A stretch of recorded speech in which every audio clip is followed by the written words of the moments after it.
Since the Charlie Kirk assassination, a lot of people have been feeling conflicted on if the death penalty is acceptable, especially after Erica Kirk said she forgave the one who murdered him.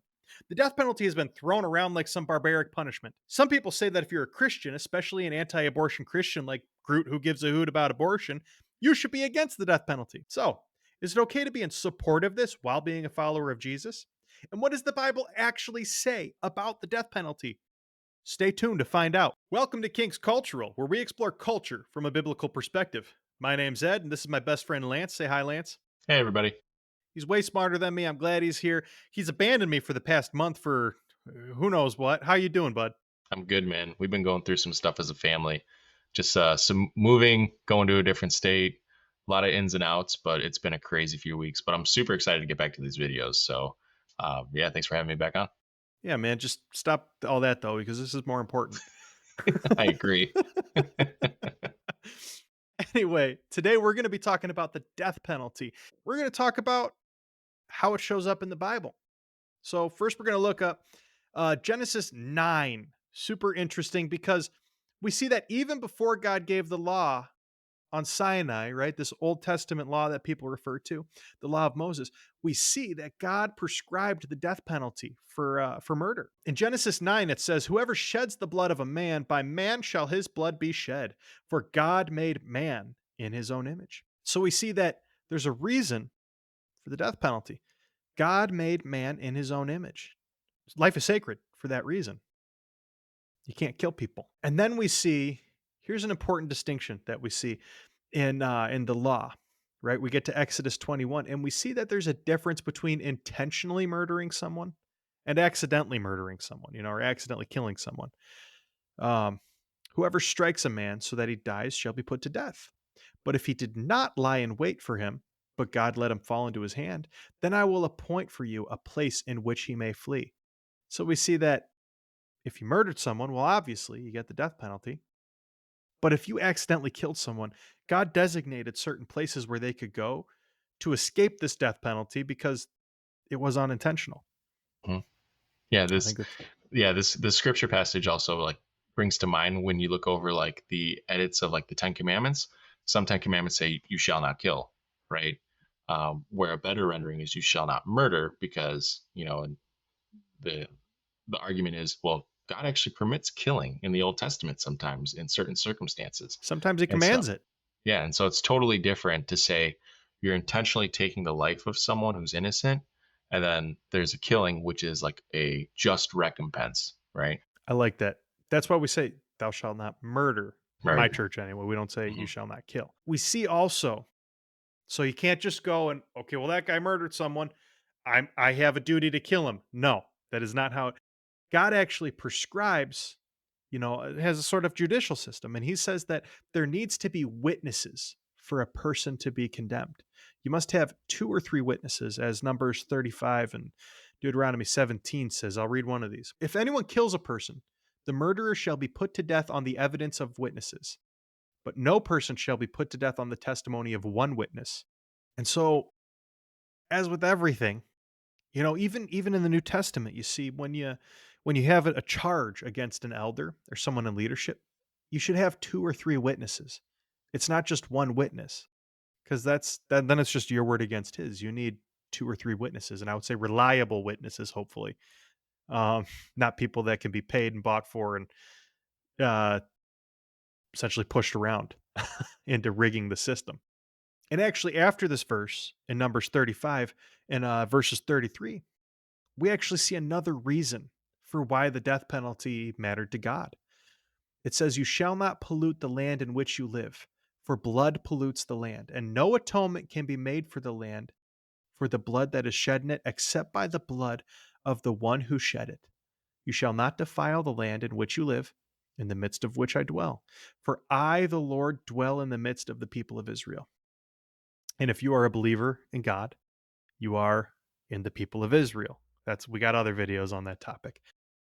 But we see that bloodshed when you kill a man unjustly, when there's murder, and that man's life isn't taken, it pollutes the land. And so the land is corrupted. And it makes me wonder in America, I don't know if you think about this, but do we have polluted land in America for that reason? It's an interesting thought for sure. right? I mean, we Hmm. got gang violence, but that blood's never atoned for. We got people that murder each other. That blood's never atoned for. Abortion, we have that, and there's never any blood to atone for killing the most innocent among us. Hmm. What would you say to the person who says, "Well, Ed, that's the Old Testament," right? Or if we're talking to a context of Christians who are wondering nowadays if the death penalty is still something, like if we're talking about Charlie Kirk and the things that happened there, there's some obvious outrage that's happening where Christians are probably convicted right now with their feelings of anger, but then also just trying to reconcile, like, what does it mean to be a Christian in this sense? Yeah, If that's Old Testament stuff, well, how are New Testament Christians supposed to live according to this? Is that something that still applies? I'm really excited to hear what you have to say about it. Cuz I think it does still apply. God, and we even started with this framework that God issued the death penalty, cuz I don't know how people think about God's law, the law of Moses, the law of God, but God issued the death penalty even before the law of Moses, Hmm. which tells Yeah. me that it's something that he finds very important to Hmm. tell us that early on in the scriptures. Well, and a lot like our Sabbath series, it's something that was actually embedded in the creation. And so it's not initially in like the first chapter of Genesis, but you see that after the flood, he roots it in the image of God, which was done in Which is in Genesis, creation. which is in creation. And because that image bearer is being killed, blood is required for it, meaning the death penalty, right? And so it's important to note it's not just because of the Old Testament, right? It's actually prior to, which was carried into the Old Testament. And so now, as new Christian believers, it's an important question to ask. So I do have a Yeah. few things to run through when it comes Yes, to New please. Testament stuff. And hopefully this kind of just brings some clarity, maybe some guidance into, emotions that people are feeling, and then actually tackling this conversation together.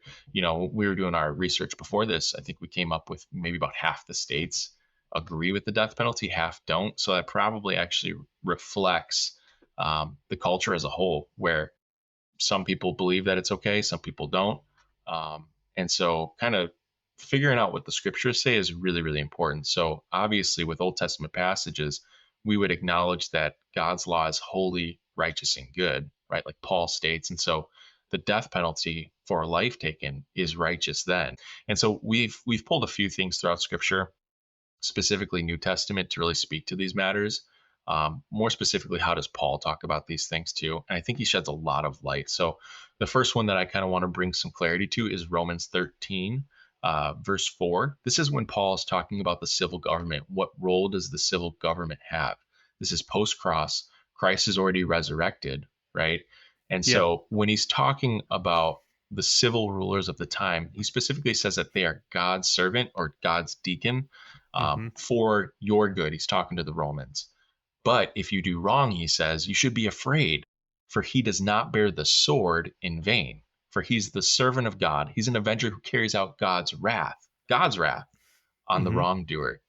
And Amen. so it's important to note, Paul could have easily taken a stance like, hey, if he's serving God, he should just not do the death penalty. Maybe we should incarcerate him for the lifetime, right? Which would be another modern stance today.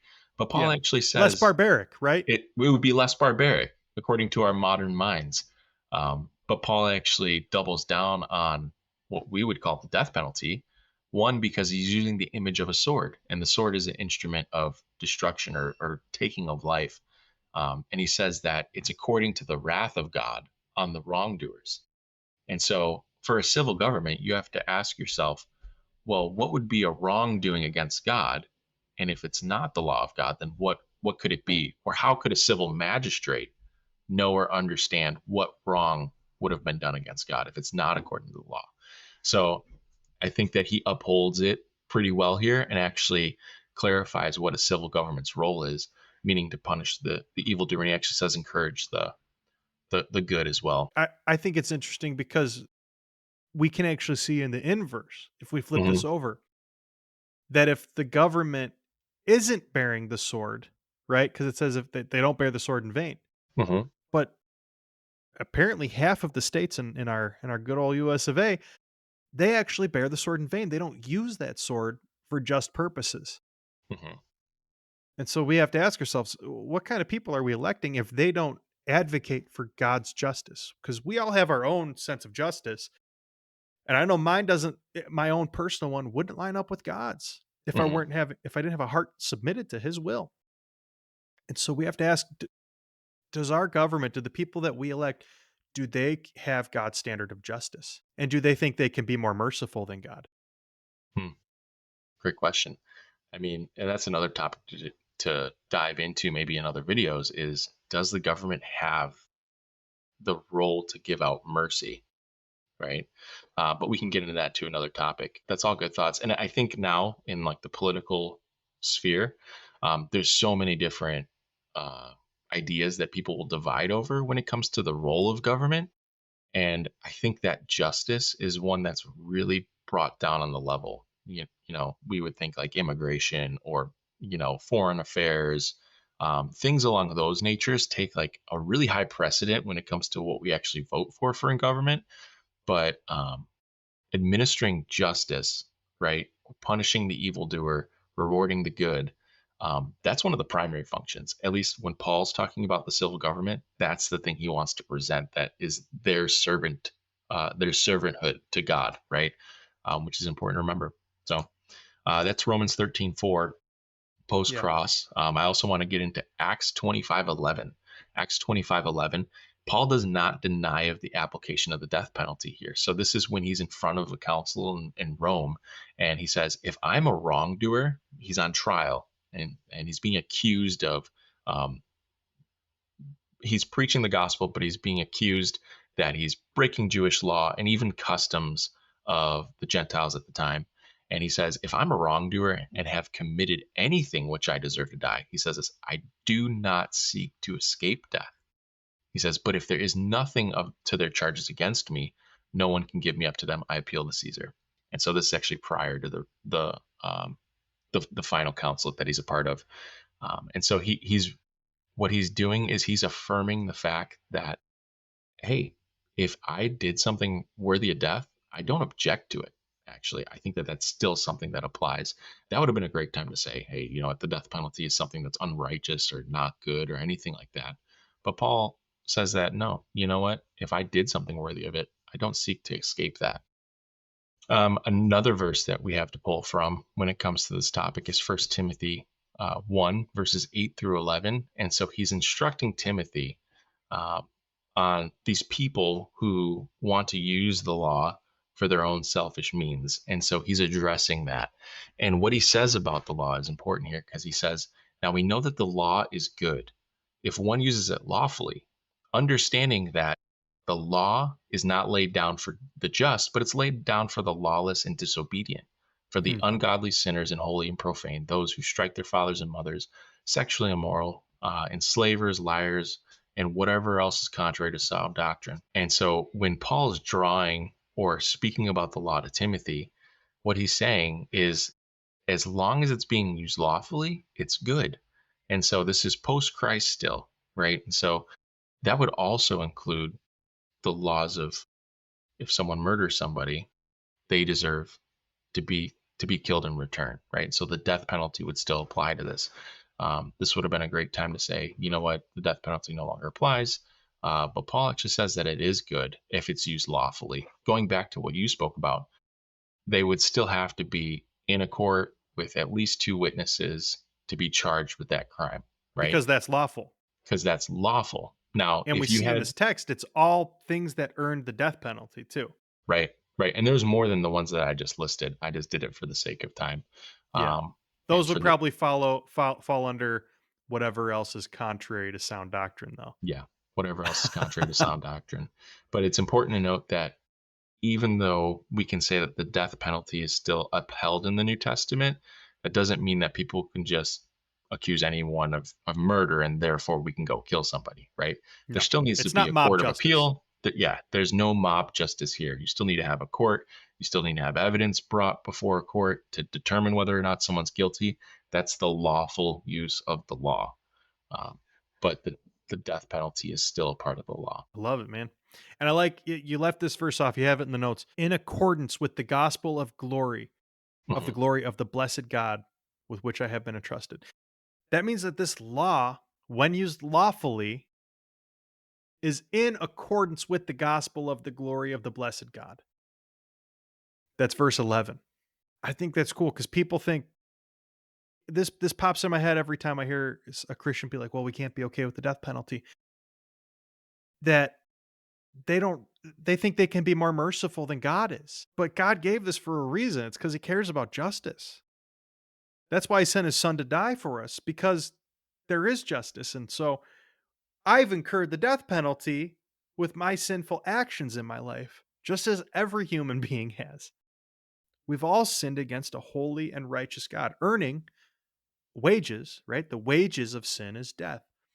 And so when I sin, I get paid in death. And we see beautifully that Jesus dies for us in our place. I think that's so cool. It's according to the gospel. Mhm.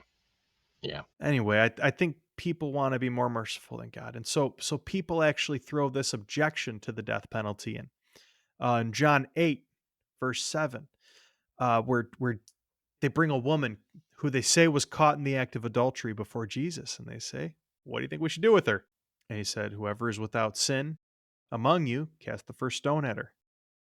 And so people think that this, because she was caught in the act of adultery, which is an act punishable by death, people think that this is Jesus overturning the death penalty. What would you hmm say to that? Well, what I would say to that is he's not overturning the death penalty, right? Because the law used lawfully here isn't just someone bringing just the woman, right? The law says that the man and the woman needs to be brought before it, and two witnesses are Yes. supposed to come against, Yes. which isn't done in this scenario. But we also need to remember that Jesus is our example of what it means to live according to the law. And so Jesus isn't nullifying the death penalty here. Yeah. If they use the law lawfully here, they would have brought the man in addition. So it's unlawful to kill just the woman, to put her to death for the act of adultery, when it takes two to tango. But they didn't decide to do that. They didn't do what was lawful. And so Jesus was doing what was lawful, which was extending mercy, because he wasn't the court there. He wasn't I'm trying to think of how to say it. Lance, help me out. No, you're good. The law errs on the side of mercy. I like that. Unless you can fully convict somebody of something. Like, this is where we get the idea of like beyond a shadow of a doubt, innocent until proven guilty, right? It comes from this very thing, right? Where it's like, unless you have the prerequisites of the accusation, God would rather let one go, contrasted to condemn the innocent. Yeah, exactly. So the Because law has a he's going to leaning sort it out towards anyway. mercy. Yeah. He'll sort it out in the end. hmm But he calls for us to do justly while we are here. Anyways, this is Ed in the future, because we got off on a tangent that I cut out from this, but I'm going to conclude it right here. In conclusion, if you're a Christian living according to the Bible standards, you shouldn't have a problem with the death penalty if used lawfully. The death penalty is biblical and just and God's standard. It would be unjust to let a murderer who's convicted by two or three witnesses go free. It would be unjust to convict someone of murder with only one witness. And it would be unjust to jail somebody for life, as that would be akin to kidnapping. However, it is wholly just to put a convicted murderer to death at the hand of the government, given all the examples we have throughout scripture. Lance, you got any closing thoughts? No, man, all good. Bring us home. If you have any questions, especially any follow-ups to this video, because I know it may have been kind of an opened a can of worms for you. It did for us. We were kind of debating on how much should we include in this video, because we want to make it manageable for you. If you have any follow-up questions or questions about anything in the Bible or culture at large, leave it down below. If you like this video, please give a like and subscribe. Helps us know that you're enjoying the content. We're trying to build to getting an editor so we can post like at least 80 times a week on here, and we need an editor to do that, because I'm exhausted editing this one. If you want to download my free ebook, Jesus and the Biblical Feast, click that link down below. And as always, to God all praise and glory. Thanks for watching.